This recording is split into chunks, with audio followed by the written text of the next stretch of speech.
Hi, I'm Tim. Welcome back to Watchbox, and thanks for logging on. It's Watches Tonight. This evening, I discuss why the Rolex Submariner falls short of perfection and reveal my favorite Dubai Watch Week watches on the table and on the wrist. All of that, and I present your viewer wrist shots tonight on Watches Tonight. Spare a thought for the folks who pay for these pixels, thewatchbox.com.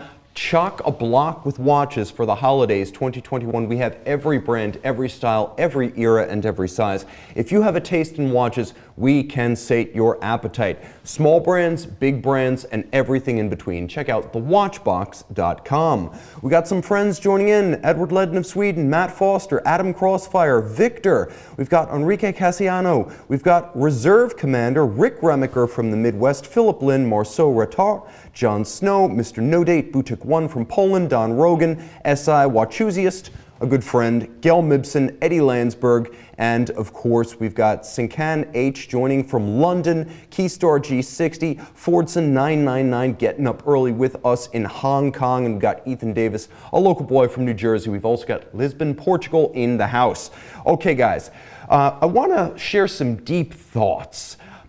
Now, as you'll see later in the show, I encountered a spectacular, fully engraved and gem set Urwerk UR101 when I was in Dubai.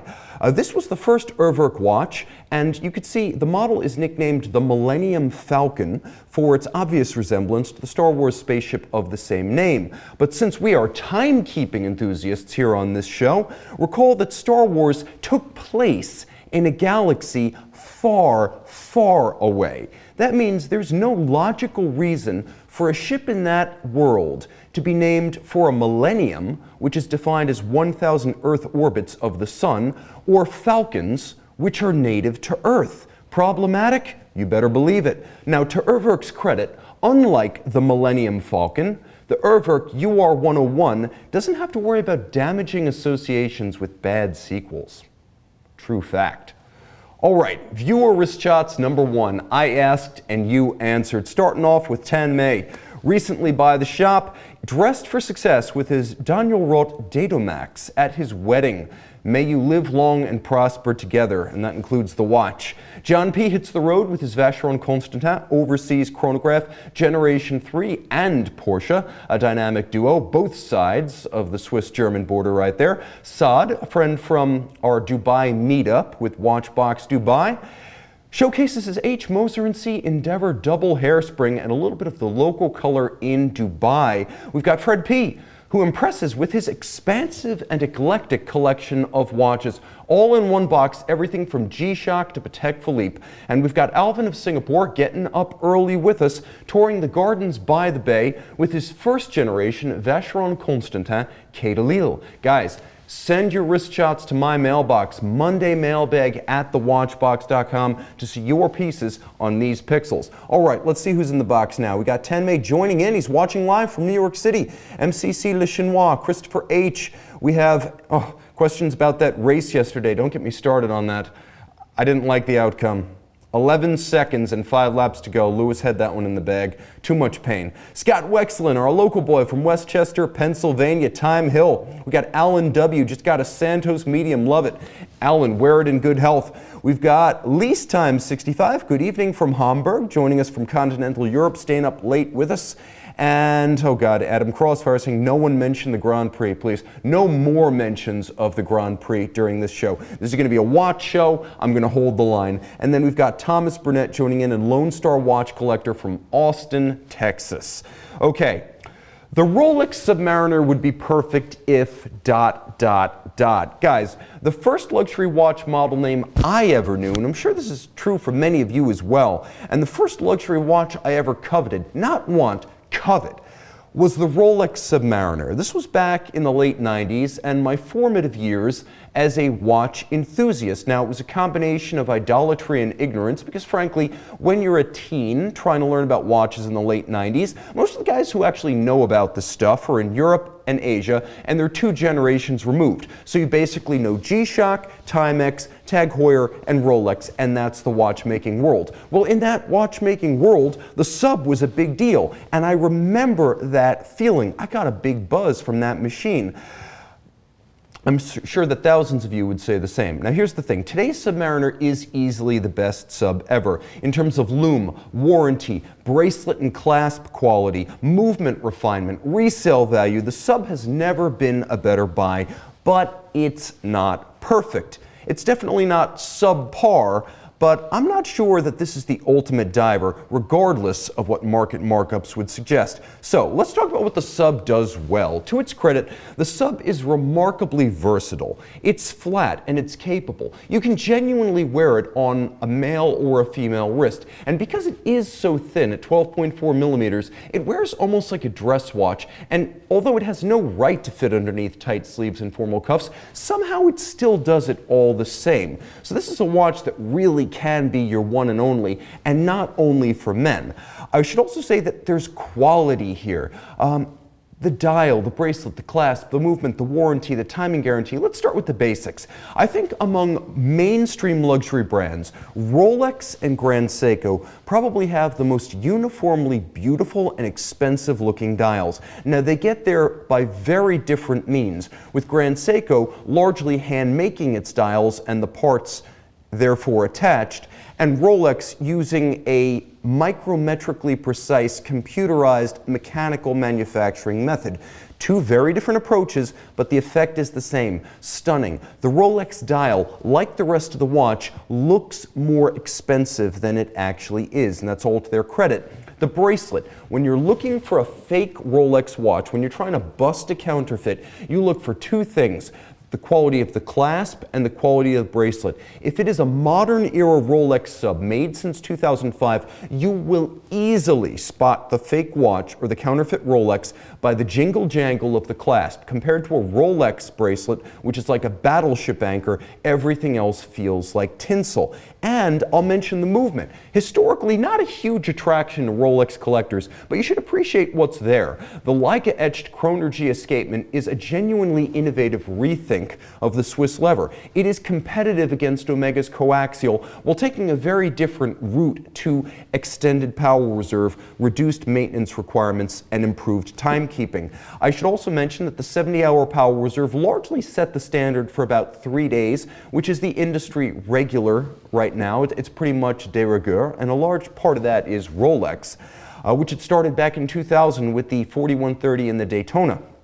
I should also mention that the movement is incredibly shock resistant, incredibly anti-magnetic, and remarkably accurate, as Rolex guarantees its watches new from the factory will run no worse than -2 + 2 seconds a day. Why is that a big deal? Because they put a 5-year warranty on the watch, another case of Rolex helping to establish an industry norm. But 5 years warranty and they guarantee accuracy. Most brands, including most brands that are charging over 6 figures for a watch, will not guarantee the accuracy of that watch to any specific tolerance. The fact that Rolex does that on a sub $10,000 tool watch is very impressive. As I mentioned, I've seen both men and women wear the sub as both a sporting timepiece and casual, also as a formal watch, and it works well either way. It is truly a unisex power watch. I'll also say it wears well with anything from flippers to bow ties, and the MSRP is between $8,100 for the steel no date and $9,550 if you want to get the Kermit, the green Kermit. All of which is to say it is priced quite fairly considering what Rolex could get if it wanted to sell the watch at, quote, market prices, which approach about $26,000 for the green bezel sub right now. Plus, and this is a fun fact, there's a cool new warranty card that's new for this year from Rolex. And if you swipe your iPhone with this new card, it has an NFC chip, it will actually open the Rolex website. Necessary? No, but it's kind of cool. Okay, all subs, especially the green sub, have been discovered. Now we take the bad with the good. This is why the sub is not the perfect diver.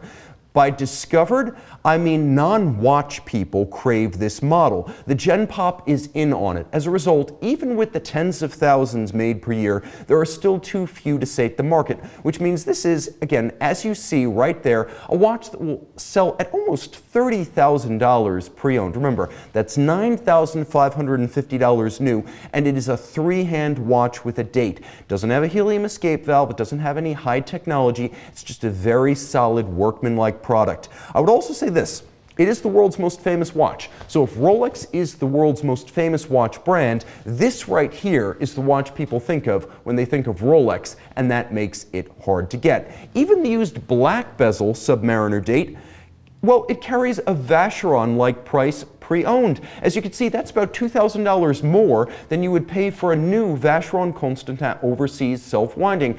And that watch, I need to remind you, is Geneva hallmark. I would also say fantastic alternatives to the Sub exist right now. If there were only one thing like this, it might make more sense to pay that kind of money, but it doesn't. From Omega, you get wonderful quality. The Diver 300 meter, new for 2018, is still one of the best watches you can buy. And full bracelet, dive clasp with 2 different extensions for $5,400, and you get the same 5-year warranty. That is a very compelling case, especially since this watch gives you more strap and dial color options than you get with the Sub. There's also Oris, which put everyone to the sword this year with their new Aquis Date Caliber 400. 5-day power reserve, 10-year service interval, 10-year warranty, quick release lugs, 300-meter diving depth, and a manufacturer twin barrel caliber guaranteed to an accuracy. Like the Rolex, impressive stuff. Unlike the Rolex, $3,500 new with the bracelet, and you can buy it at retail from a dealer. This is the way it should be. I'll also mention, iconic Rolex models draw unwanted attention. You might have noticed that pro cyclist Mark Cavendish was recently the victim of a home invasion, and this just came to light in the press, but 2 watches were stolen, among other jewelry and valuables, at knife point. Now, part of the reason for this is because he posted on his social media that he owns RMs, and he owns Rolex, and he owns Audemars Piguet. If you advertise your wealth, someone might take notice for the wrong reason. And in this era, a Rolex Submariner draws the same kind of attention as an RM or an AP or a Patek, and it may not be the attention you want. Caveat emptor.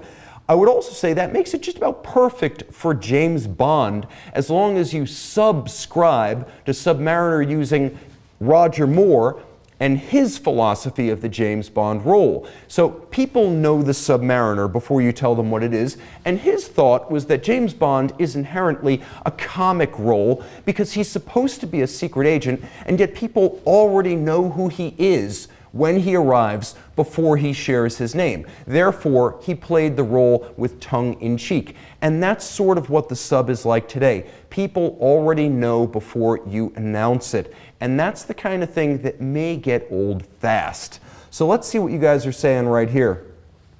We have Jeff G saying Vacheron Constantin is all over Rolex for the price. We got Ben saying Omega 165-24 is the best diver of all time if you like your vintage Seamasters. Right here we have MCC Le Chinois agreeing that slippers or flippers to bow tie is a good way to describe the versatility of the Sub. And there's Abdul saying there were the times, James, I remember passing a $7,000 offer on a Hulk 4 years ago. Ouch. I hope you invested that $7,000 wisely or had a lot of fun with it. And then we have Abdul saying, I'm a big fan of Tritium era, but the prices today make me think that the alternatives offer more bang for the buck. Showcase Watches saying, I remember the day I bought my Hulk in black Submariner 114060, that is a Sub no date, out of the authorized dealer's window at retail just 4 short years ago. Jeff G saying, and for robbers, they tend not to know what versus is versus Rolex, or what VS is versus Rolex. We have Scott Fretwell saying don't advertise, and then we have Falk joining in saying hi everybody. Hi Falk, good to see you there. We have John Dandola asking Tim, at what point does a premium based on supply limits exceed the value of the actual item being sought, and not just the price paid by fools willing to drop everything just to be part of the crowd? I would say that's a personal threshold. Look, if $26,000 to you is throwaway money, then it's not exorbitant. Whereas for me, $26,000 to buy a dive watch that's less interesting than Blancpain, Oris, and Omega, and that's just the start.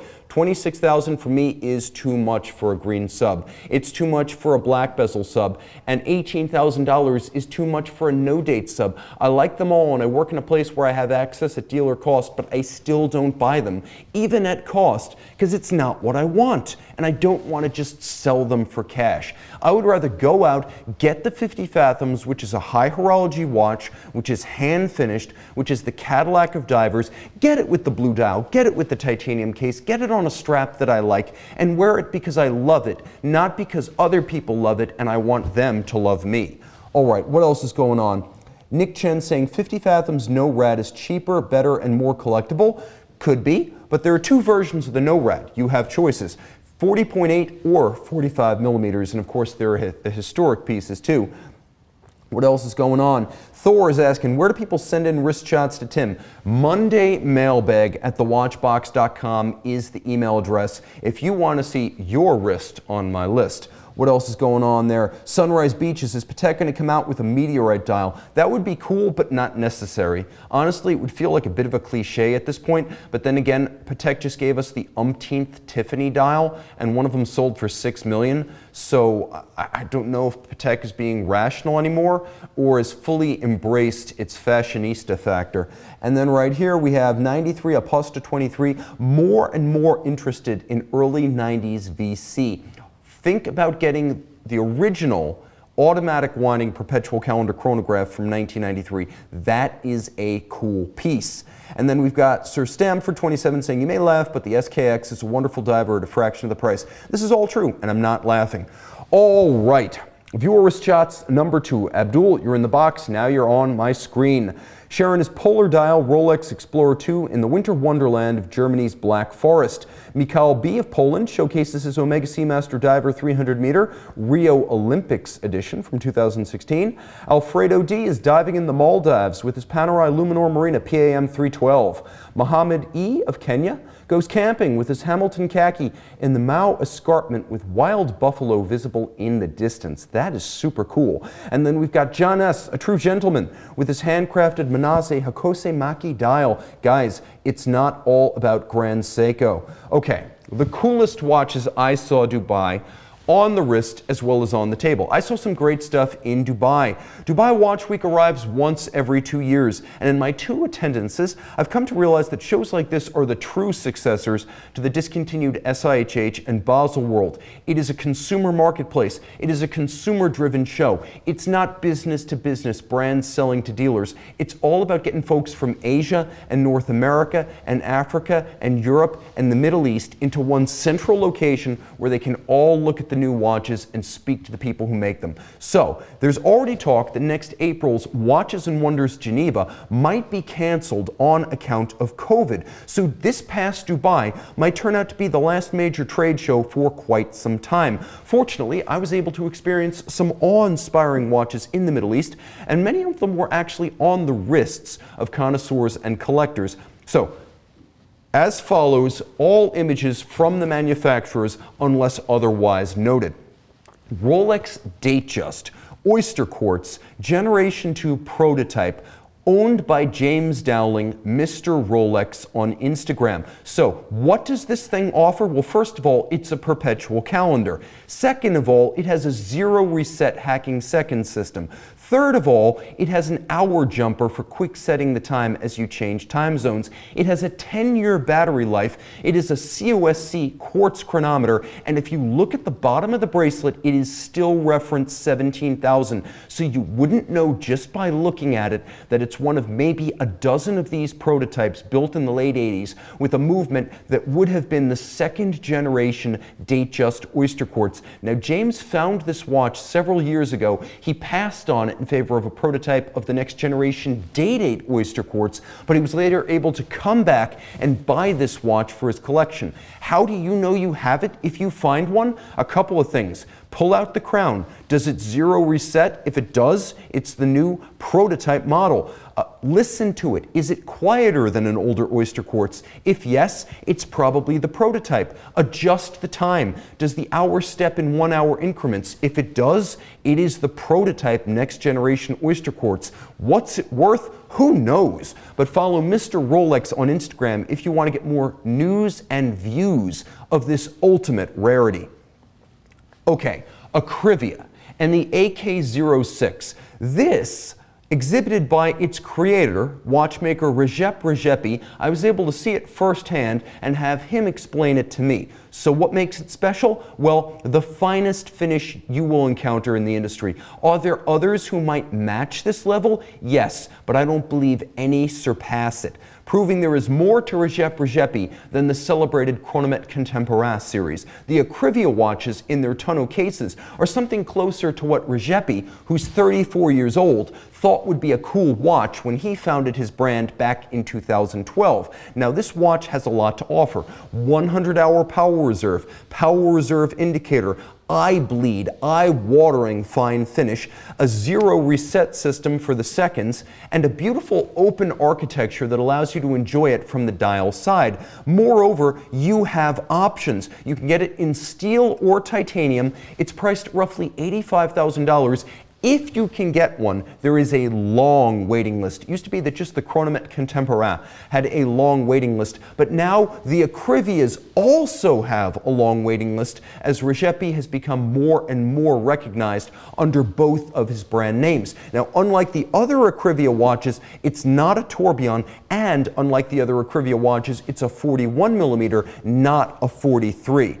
Okay. Recepi, I should mention, is a gentleman. Despite his lack of years, he is a scholar of watchmaking. He loves what he does. He's super approachable, and he will talk to you all day long, whether you're a journalist, a tire kicker, or his best customer. Truly a special person and special watches. Okay, Patek Philippe Sky Moon Tourbillon 5001T. Yes, a unique reference, piece unique, titanium Sky Moon Tourbillon.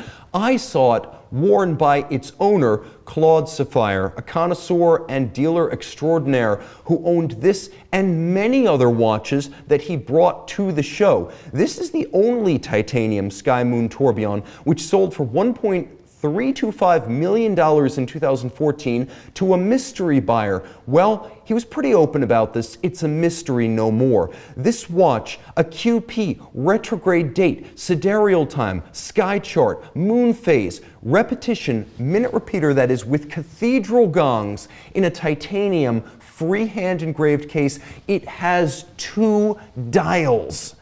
An absolute bombshell. What else did Claude Sapphire have with him? Well, several piece unique Philippe Dufour simplicities, a piece unique FP Journe Sonnerie Souveraine in rose gold, they're usually steel, with extraordinary features like lapis lazuli and an Eastern Arabic numeral dial, and he had a piece unique Patek Philippe annual calendar minute repeater 5033T in titanium. All of this in one watch roll and on 2 wrists. I have never seen anything like this or this guy. And he's super cool, friendly, fun, and still absolutely entranced by watches. He took as much interest in my $400 American pocket watch as I took in his multiple piece unique grand complications. If you ever have a chance to meet Claude Sapphire, as with Recep Recepi, do not pass on the opportunity. Let's see what's going on. Okay, Sunrise Beaches. Who bought the 5711 Tiffany dial? Does anyone know? I don't, but if I ever find out and he's cool with disclosure, I will let you know. Right here we have Adam Crossfire saying, wow, that Patek. I thought the Ibris Mechanical was impressive from JLC.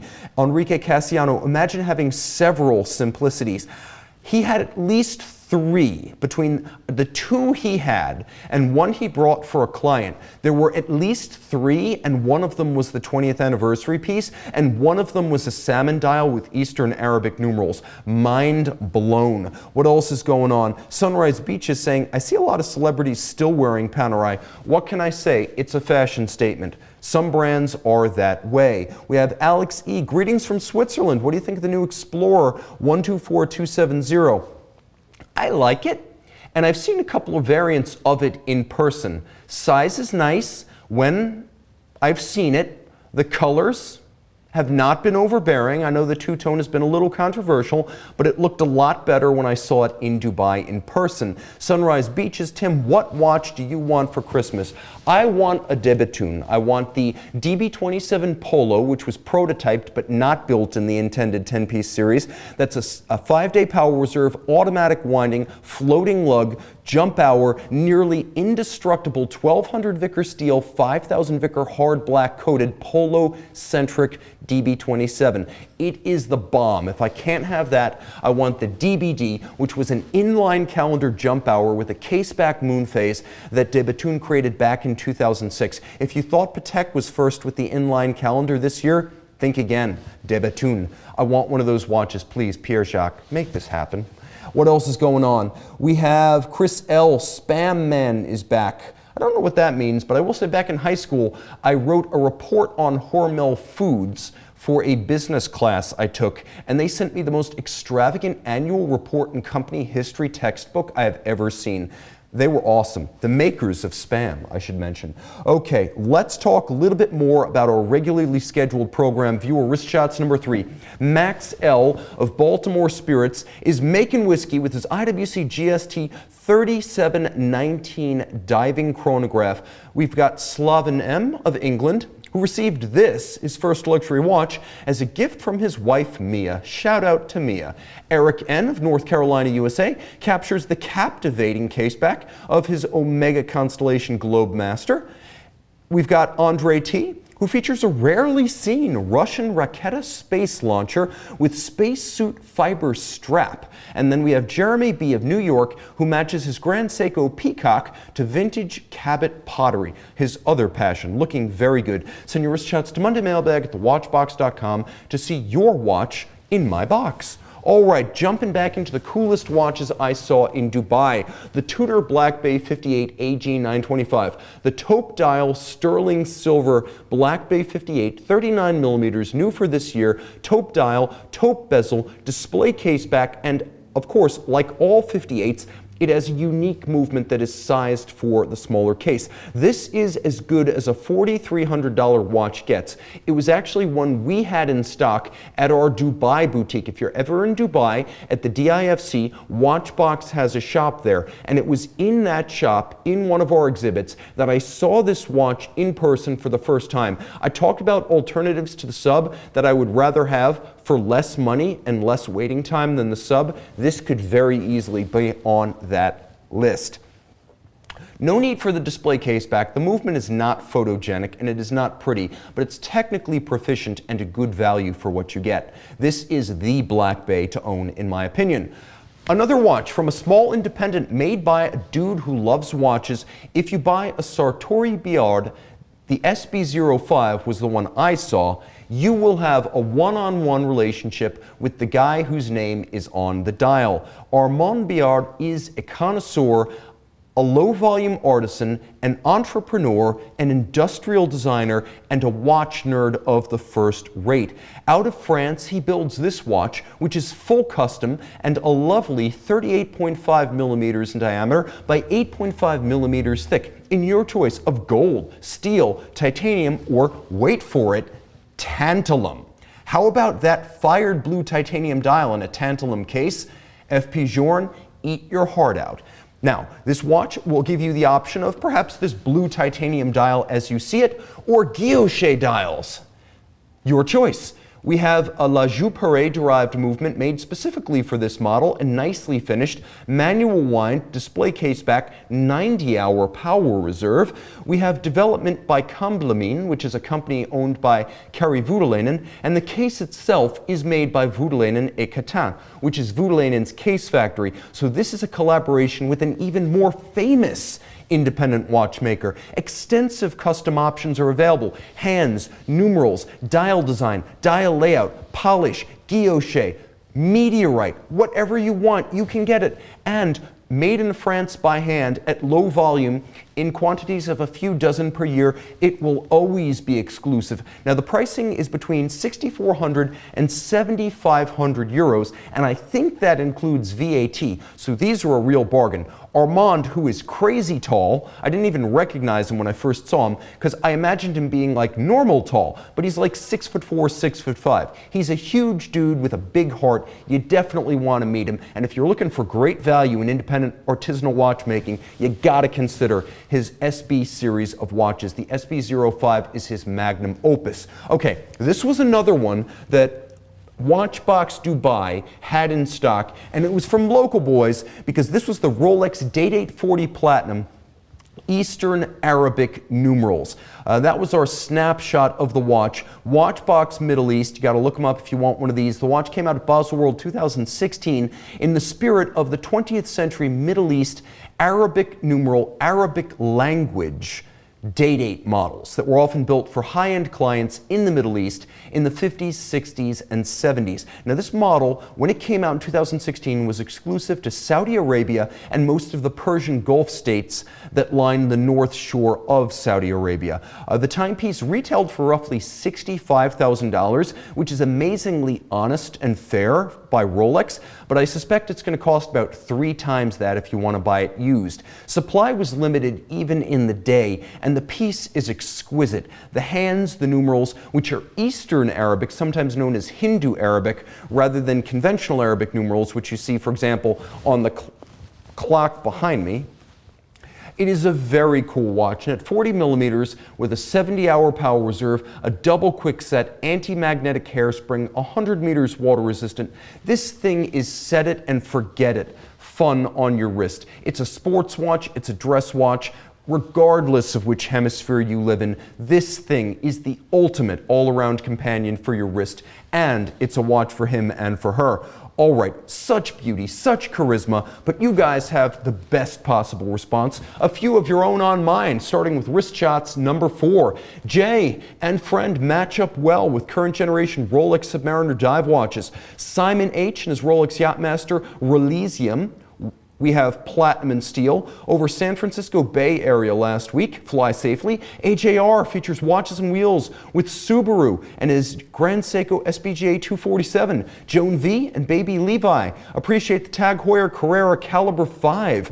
And Used B drives us home with his Lexus 300H and Hopring Mono Pusher Limited Edition. Let's see what you guys are saying right there. Enrique Casiano, Arabic numerals are undeniably cool. Edward Ledden, that Arabic language Date 8 is so beautiful. Thomas Burnett seconds that, really like those Arabic dials. And then we've got Ahmed W saying, that Date 8 looks so bad. Is that good bad or bad bad? I think it's good bad. And then right here, we've got Isaac saying Brazil. Brazil joining us. We actually had a Rio de Janeiro Seamaster courtesy of our friend in Poland earlier in the show. And then we have Abdul saying, just Verstappen had it on his wrist yesterday at the F1 race. Please don't remind me of yesterday's F1 race. And then right here we have Sincan H asking, Tim, what do you think Voutilainen will do for Urban Jurgensen? A group of investors purchased Urban Jurgensen, a consortium led by Kari Voutilainen. I suspect, aside from the fact that he has had previous business links developing watches for them, this is Kari's way to break through to watches that he can sell by the hundreds rather than the Voutilainen brand watches which he sells by the dozens. I think for him this is a second brand and a second front, watches that he can sell in much higher volumes, and that is his play by purchasing Urban Jurgensen. Lloyd Kerr, hey Tim, glad you're back. We missed you while you were gone. I finally bought my Grail, a Deepsea Sub 300T Professional, my first Swiss watch. Wear it in good health, Lloyd, and long may you prosper with it on your wrist. Brian S., GP Laureato, yay or nay, Tim? Get the Laureato. Infinity Edition with the onyx dial. Our friend Wolfgang, who's often in the live chat, will vouch for its quality and its beauty. Okay, then we have Justin D. Hey Tim, when is your next Facebook Live video? I go Facebook Live at 4 p.m. Wednesday afternoons. All right, guys, let's see what's up next, because we're not done with the coolest watches I saw in Dubai. Ludovic Balloir, upside down. A master watchmaker exhibiting under his own name. He makes 12 watches per year. He has 2 watches. This one, 41 millimeters in platinum or gold, was his original model launched in 2009. He is a well-traveled master watchmaker, working for Franck Muller early in his career, later building the Grande Sonnerie for F.P. Journe, and creating the Harry Winston Opus 13, Ludovic Balloir is the real thing. The case back of this watch is spectacular. 12 Maltese cross mechanisms that flip the hour. If we can go back to the dial of the watch, all of the hours except the current hour are upside down. So you can see right there, we're looking at about 10:13 on the dial of that watch. The case back is monstrous. Remember, 12 watches a year. He makes them in his atelier just outside of Geneva. He makes everything by hand. He even engraves the letters and numerals in the case back by hand. One watch in 1 month expressly for you. He's friendly, approachable, an enthusiastic master watchmaker, and I actually worked with him. I asked the questions in French. He gave the answers in English. We both struggled a little bit, but it was one of the most memorable interviews I've ever conducted. Get ready to laugh at me, not him, because his English was good, once that interview goes live. The watches are incredibly cool. At $93,000 to about $103,500 for the upside down. I say get it in platinum, get it in the 6-piece limited edition lapis lazuli dial. That thing is the bomb. Gold gilded movement, as good as it gets in the world of independent horology, but be warned, he has a 3-year waiting list. Okay, Montre KF and the 8. The latest watch from Karsten Freysdorf of Le Chaux de Fonds. He is a German practicing in Switzerland. He's generally been associated with other watches that he's built for other people and other brands over the years. But since 2018, he is working under his own name, Montre KF. Now, right now, he's making 20 watches a year.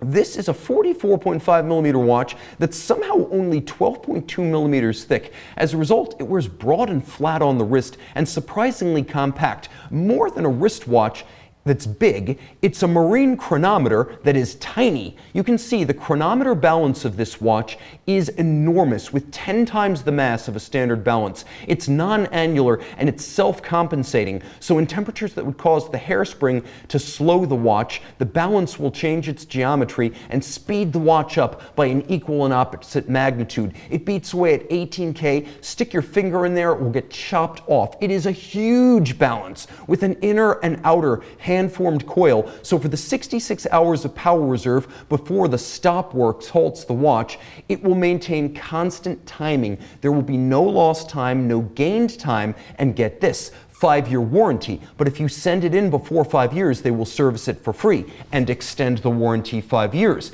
If within the next 5 years you send it in, they will service it for free, extend the warranty 5 years. Do you see where this is going? They want you to take care of the watch, wear the watch, service the watch, and they essentially warrant it and service it for life for free as long as you do this. You have my attention. The watch is also full custom. It's $100,000, but everything is custom. The case size, the case metal, the dial color. You can get lume on the tourbillon if you want. You can get lume on the dial, and it's almost indestructible. 1,000 Gauss anti-magnetic, that is 1000 Gauss. It's rated to 50 meters, but they say you could swim with it down to 100 because it's tested to 100, and it is 5,000 G shock resistant. So you have a shock resistant, water resistant, anti-magnetic tourbillon that's also a little marine chronometer, that's also full custom, that also effectively has free service and a lifelong warranty. Google Karsten Freysdorf before you buy. He has a long and circuitous history. It is a bit like commissioning work from a high-strung, idiosyncratic artiste. I've met some who swear by him and his integrity and say he's the best thing since sliced bread, and I say, There are others who have said that his business history is a little bit sordid and checkered. I've seen both perspectives. I respect them equally. This is one of those cases where it is literally like commissioning bespoke high-end art. But the watch, which I wore personally for all 5 days of the show, kept immaculate time and worked exactly as advertised. It was beautifully made, and I genuinely desire it. Okay, finally, the Urwerk UR101 Star Diamond. Credit to Foversta, a moderator on Purists Pro, for taking this photo. I saw it on the wrist of Quill and Pad editor-in-chief Elizabeth Dorr. She was over the moon about this, the first Urwerk watch. You can see the wandering hours and the original Urwerk design created by Martin Fry with watchmaking by Felix Baumgartner. This launched in 1997. The watch is entirely hand engraved and gem set in precious metal. It's tiny, it's beautiful, it is unforgettable, and I certainly appreciated the fact that Urwerk lent it to Elizabeth to wear for a few days and enjoy. This is a factory-owned piece unique. Urwerk, thanks for getting the word out. This thing is absolutely beyond belief, and I am not a gem set watch guy. I would wear that thing and rock it. Okay, guys. Send your wrist shots to mondaymailbag@thewatchbox.com to see your wrist on my list. Of course, thanks to Sean behind the switcher, the man who makes the magic happen with the images. And thank you to all of you for joining in on short notice for my comeback show. We will be back next week. Until then, time out, Tim out. It's good to be back, and thanks for logging on.